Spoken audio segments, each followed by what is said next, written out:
అయ్యా నీకు రోగం వచ్చిందంట కదా, నువ్వు బలహీన పడిపోయావంట కదా, నీ స్వస్థ వచ్చిందంట కదా అని బబులోను రాజ్యం నుంచి కొంతమంది రాజులు వచ్చారు.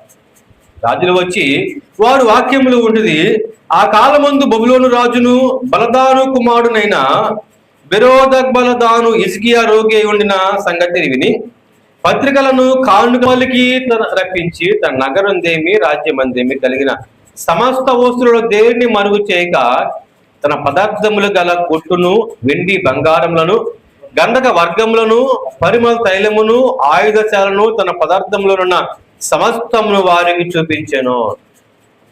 కొంతమంది వచ్చారు, అయ్యా నువ్వు రోగువై ఉన్నావంట కదా అని కొంతమంది కానుకలు తెస్తే ఇసుకి ఏం చెప్పాలి? సహజంగా నిజమేనయ్యా, నిన్నటి వరకు నేను రోగస్తుడనే, నిన్నటి వరకు మరణకరమైన పడక మీద ఉన్నవాడను, నాకంటూ ఈరోజు లేకపోవచ్చు, కానీ నేను నమ్మిన నా దేవుడు నన్ను మరణానికి అప్పచెప్పకుండా, నన్ను పాతాళ గర్భం చూడుకోకుండా నా దేవుడు నా మీద కృప చూపించాడయ్యా, నేను ప్రార్థించుకున్నాను, ఆయన మరలా నాకు 15 ఏళ్ళ ఆయుష్ పొడిగించాడయ్యా అని ఒక సాక్ష్యం కలిగి ఉండవలసిన హిజ్కియా సాక్ష్యం అనేది చెప్పుకోకుండా, ఎవరైతే తనకి ప్రాణభిక్ష పెట్టారో, ఎవరైతే తన కుటుంబాన్ని కాపాడారో, ఎవరైతే తన కుటుంబానికి ఆయుష్ పొడిగించారో ఆ దేవుణ్ణి పొగడుకోకుండా మనుషుల ముందు ఏం చేస్తున్నాడు?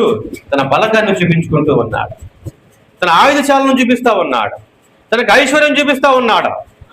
శ్రీమంతుని బిడ్డలారా, మనకు జ్ఞాపకం చేసుకోవాల్సింది ఏంటంటే, ఈ రోజు మనకి అనుగ్రహించబడింది దేని బట్టి అండి? మన బలాన్ని బట్ట, మనకు ఆరోగ్యాన్ని బట్ట, మన యొక్క ప్లానింగ్ని బట్ట, మన యొక్క ఫ్యూచర్ యొక్క ఆలోచనలను బట్ట ఏది కూడా కాదు, అంత గుడ్డు సున్నా. ఈరోజు మనం సజీవులుగా ఉన్నాం. తాతల ముందు కొన్ని సాక్ష్యాలు విన్నాం మనం, కొంతమంది చనిపోయినట్టుగా.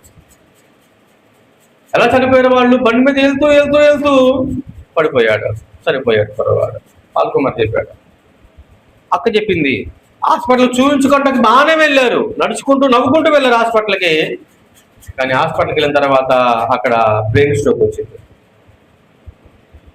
రోగం వస్తే హాస్పిటల్కి వెళ్తే బాగుపడతాం, అదే హాస్పిటల్కి వెళ్తే రోగం రావడం ఏంటి?